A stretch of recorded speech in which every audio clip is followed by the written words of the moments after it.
ശരിക്കും പുരുഷാവകാശ കമ്മീഷൻ വരണം. ഈ മാനം അഭിമാനം എന്നൊക്കെ പറയുന്നത് സ്ത്രീകൾക്ക് മാത്രമുള്ളതല്ല, അത് പുരുഷന്മാർക്കുള്ളതാണ്. ഇന്നലെ മരണപ്പെട്ട അയാൾ ആത്മഹത്യ ചെയ്ത അയാളുടെ ഒരു മാനസിക വിഷമം കാരണവും അപമാന ഭാരം മൂലമാണ് സൂയിസൈഡ് ചെയ്തിട്ടുള്ളത്. ഒരു റീച്ചിന് വേണ്ടി ഒരു മൊബൈലും കുത്തിപ്പിടിച്ച് ഷിംജിത എന്ന് പറഞ്ഞൊരു കുട്ടി ചെയ്ത ഒരു വീഡിയോ ലോകം മൊത്തം കണ്ട് അയാൾ തെറ്റുകാരനല്ലെങ്കിൽ പോലും സമൂഹത്തിന് മുമ്പിൽ അപമാനിക്കപ്പെട്ട ഒരു ഭാരത്തിലാണ് അയാൾ സൂയിസൈഡ് ചെയ്തത്. ശരിക്കും രാഹുൽ ഈശ്വരൊക്കെ പറയുന്നത് സത്യമാണ്. ഒരു പുരുഷാവകാശ കമ്മീഷൻ വരണം. കാരണം ഇവർക്ക് സ്ത്രീകൾക്ക് എന്തും ആവാം. ഇതിപ്പം ഒന്നും രണ്ടും വീഡിയോ അല്ല, ഇതിന് മുൻപും ബസ്സിൽ ഇതുപോലുള്ള വീഡിയോസ് പല ആൾക്കാരുണ്ടാക്കി. ഇതൊരു ട്രെൻഡായി മാറിയിട്ടുണ്ട്. നിങ്ങൾ ചെയ്യേണ്ടതെന്ന് പറഞ്ഞു കഴിഞ്ഞാൽ എത്രയും പെട്ടെന്ന് ഒരു കാറോ ബൈക്കോ വാങ്ങുക. പുരുഷന്മാരോടാണ് കാറോ ബൈക്കോ വാങ്ങുക. പബ്ലിക് വാഹനം യൂസ് ചെയ്ത്, കാരണം അതൊക്കെ പെണ്ണുങ്ങൾക്കുള്ള കുത്തകകളായി മാറിയിട്ടുണ്ട്.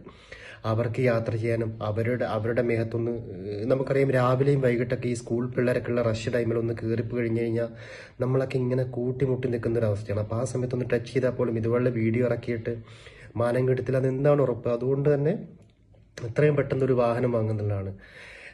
ഈ ഷിംജിത എന്ന് പറഞ്ഞൊരു കുട്ടി, അവൾ ആ ബസ്സിലെ വീഡിയോ കഴിഞ്ഞിട്ട് പിന്നൊരു വീഡിയോ ഇട്ട് ഇയാളെ അപമാനിച്ചിട്ട്, ഇയാളുടെ ഒരു സൈക്കോളജിക്കൽ പ്രശ്നമാണെന്നൊക്കെ പറഞ്ഞിട്ട്.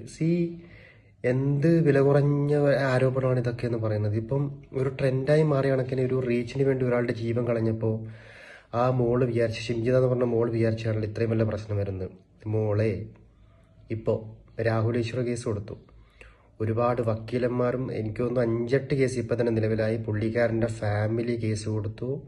അതുപോലെ തന്നെ പുള്ളിക്കാരൻ സൂയിസൈഡ് ചെയ്ത് തെറ്റ് ചെയ്യാതെയാണ് സൂയിസൈഡ് ചെയ്തെങ്കിൽ അയാളുടെ ആ കണ്ണീരിൻ്റെ വില നീ ജന്മം മുഴുവൻ നീ അനുഭവിക്കേണ്ടി വരും. കാരണം കർമ്മ എന്ന് പറഞ്ഞൊന്നുണ്ട്, നീ അത് അനുഭവിച്ചേ പറ്റുമോളെ.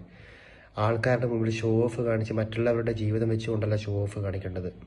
ഓക്കെ, ഇവിടെ എന്ത് പറഞ്ഞാലും പെണ്ണ് പറഞ്ഞാൽ മാത്രമേ വിലയുള്ളൂ എന്നുള്ളൊരു കണ്ടീഷനിലുള്ളൊരു സമൂഹം ഉള്ളതുകൊണ്ടാണ് നീയൊക്കെ ഇങ്ങനെയുള്ള ഓരോ വീഡിയോ ചെയ്യുന്നത്. അതുകൊണ്ട് അനുഭവിച്ചേ പറ്റുള്ളൂ. അതെന്ത് നിയമമാണെങ്കിലും നീ അനുഭവിക്കണം. ഇപ്പോൾ സോഷ്യൽ മീഡിയ നിൻ്റെ ഇൻസ്റ്റാഗ്രാം അക്കൗണ്ട് പൂട്ടിയിട്ടുണ്ട്. അതുപോലെ തന്നെ ഫേസ്ബുക്കിൽ നിനക്കെതിരെ അങ്ങോട്ടും ഇങ്ങോട്ടും അങ്ങോളം ഇങ്ങോളം പോസ്റ്റുകൾ വരുന്നുണ്ട്. ഓക്കെ, ഇതിപ്പം ചെറിയ കാര്യമല്ല. ഈ സ്ത്രീകൾ മാത്രമേ തെറ്റ് ചെയ്യുന്നുള്ളൂ, സ്ത്രീകൾക്ക് മാത്രം ഈ അവകാശം, പുരുഷന്മാർക്കൊന്നും വേണ്ടേ? അതെന്താണ് പുരുഷന്മാർ? ഇപ്പം ഇന്നൊരു വാർത്ത ഞാൻ കണ്ടു, ഭാര്യ വീട്ടുകാരുടെ പിന്നെ പീഡനം മൂലം ഒരു യുവാവ്, 24 വയസ്സുള്ള യുവാവ് സൂയിസൈഡ് ചെയ്തു. നമുക്കും ഉണ്ടോ ഇൻറ്റഗ്രിറ്റിയും, നമുക്കും ഉണ്ട് സെൽഫ് റെസ്പെക്റ്റും കാര്യങ്ങളൊക്കെ. നിങ്ങൾ ഈ സ്ത്രീകൾക്ക് മാത്രമല്ല, നിങ്ങൾക്ക് ഈ റിസർവേഷൻ ഉള്ളത് കൊണ്ട് നിങ്ങൾക്ക് എന്ത് തോന്നിയ ദിവസം കാണിക്കാന്നുള്ള സിറ്റുവേഷനിലേക്ക് പോകാൻ പാടില്ല, മനസ്സിലായില്ലേ? അപ്പോൾ ഈ മോൾ അനുഭവിക്കണം. എല്ലാവരും കൂടി ഈ ഒരു ട്രെൻഡിൻ്റെ അവസാനം വരുത്തണം.